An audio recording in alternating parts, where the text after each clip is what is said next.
Hey, this is Matt, and welcome to my channel, Nothing New, where we explore the ancient roots of modern culture. I've been studying ancient Greece for a few years now, and if one thing is clear, they love a good story. From poetry competitions and theater festivals to the myths that are represented across paintings, sculpture, even pots, we can see that storytelling was a central part of Greek society. It's a central part of every society. And understanding these stories is key to understanding the cultures that they come from.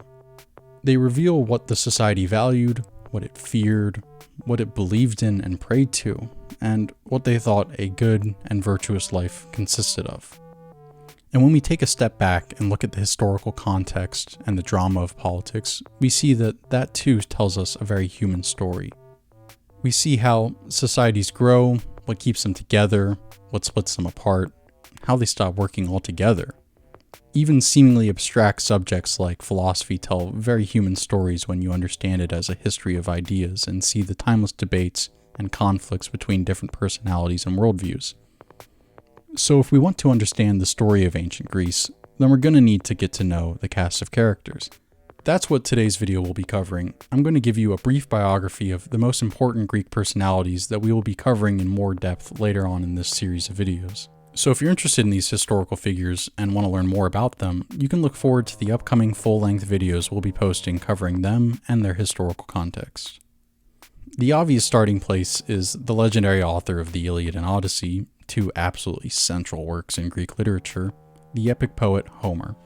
Of course, next to nothing is known about his life, and there will always be debate whether he existed at all and if one person could have composed both works.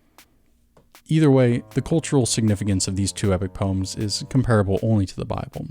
Like the Bible, it was a near endless source for moral parables, stories of victory and defeat, and practical advice that absolutely everyone knew. Plato recognized his profound influence when he declared him, above all, to simply be the teacher of Greece, and many famous poets considered him to be the greatest poet of all. The Iliad and Odyssey continue to serve as an indispensable source for Greek culture between the end of the Bronze Age and the beginning of the Iron Age. The only epic poet of comparable fame is Hesiod, who, along with Homer, is credited with laying the foundation of Greek religious belief. Unlike Homer, Hesiod actually tells us a little about himself. Like most Greeks, he was a farmer who was afraid of traveling by sea and cursed the harshness of his environment, calling it cruel in winter, hard in summer, never pleasant. Also, unlike Homer, the works attributed to Hesiod are likely to have been written down instead of being composed orally, which is also why we have more certainty about his personhood. His work on the origin of the gods, called the Theogony, gives us the Greek creation myth and contains the earliest versions of classic stories such as Pandora's Box, Prometheus, and the myth of a golden age.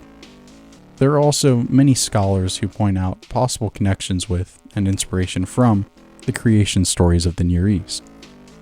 His other major poem, Works and Days, is another indispensable source for the material culture of his time, including information on farming techniques, astronomy, and timekeeping. As Greece moved from the Archaic Age during which these poets lived into the Classical period, the written record moves from the darkness of myth and into the light of history.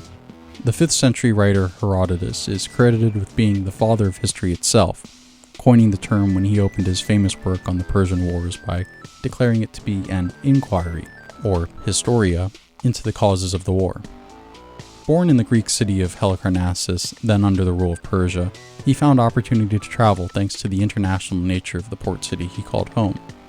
His travels cover the span of his histories from Egypt to Tyre in modern-day Lebanon, down the Euphrates to Babylon, around the Black Sea and across the Mediterranean to southern Italy. He shared his works through publicly reciting them to an audience, often at popular festivals as was the custom. He has been both praised and criticized for the many fantastical folk stories that he includes in his works, even stories that he admits may be unlikely, for which other historians such as Thucydides call him a storyteller, and others call him simply the father of lies. To me, he is the father of ethnography, the study of cultures, because he covered not only the historical stories and myths of the places he visited, but also their geography, daily life, religious practices, and even wildlife. Without him, we would be without one of the richest sources on the daily life and customs of the ancient Mediterranean.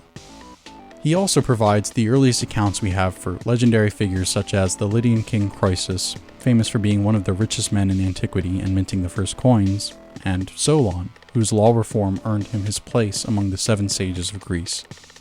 He covers the rise and fall of the Pisistratids, a family of 3 tyrants who ruled Greece after Solon and before the reforms of Cleisthenes, the father of democracy, along with the rise of Sparta and how famous kings like Cleomenes tried to intervene in the affairs of Athens.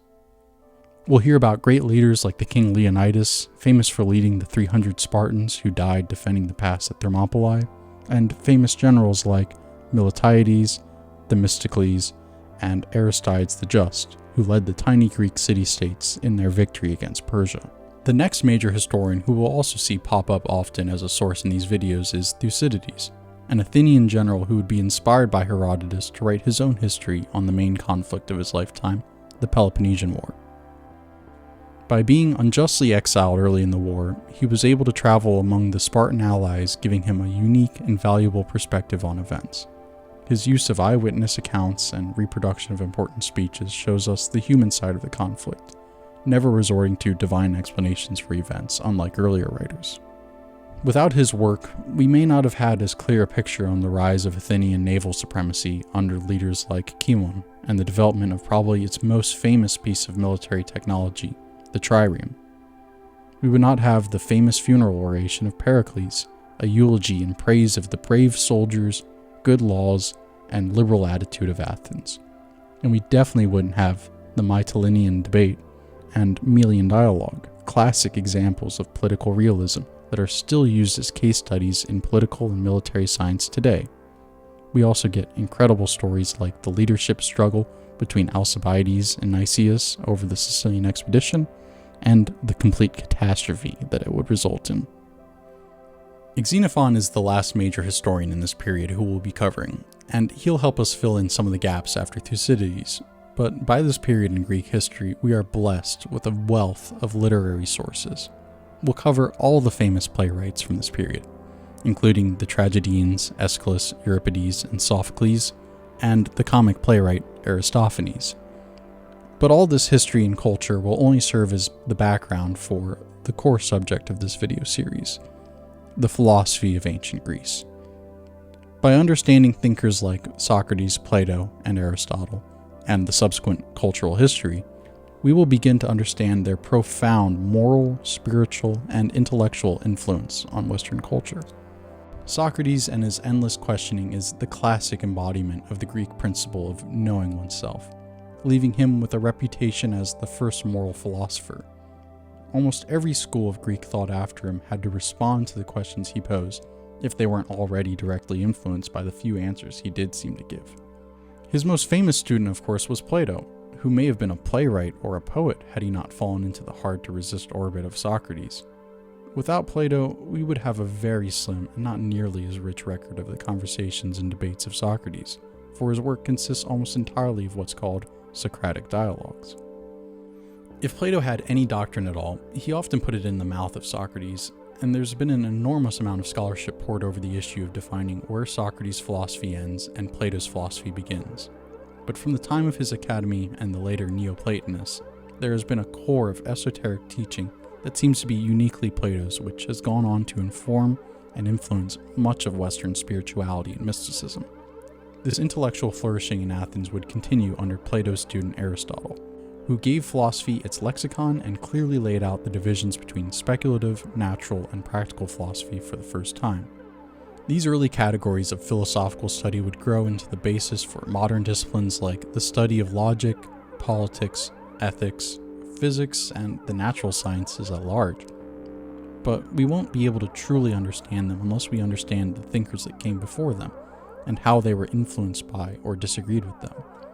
Traveling wise men, known as sophists, were famous for teaching rhetoric and relativistic attitudes about truth and virtue, and provide a foil to the idealistic realism seen in Plato. The proto-scientific philosophy of the early Greek thinkers known as the Pre-Socratics would have a large influence on the metaphysics of both Plato and Aristotle. but I think we've introduced enough names for one video. So we're going to save the Sophists and Pre-Socratics for the next video, where we'll see how cities from Italy to Ionia began to give rise to thinkers who turned away from the mythical, just-so stories of the past and towards rational explanations that relied on the logic of cause and effect instead of divine intervention. I know it's a lot, and you probably won't remember all these names, but that's perfectly okay. This video was just to plant the seeds of these names and ideas, so that when we cover them in full depth later on, you'll have at least heard of them before. So I hope you're excited.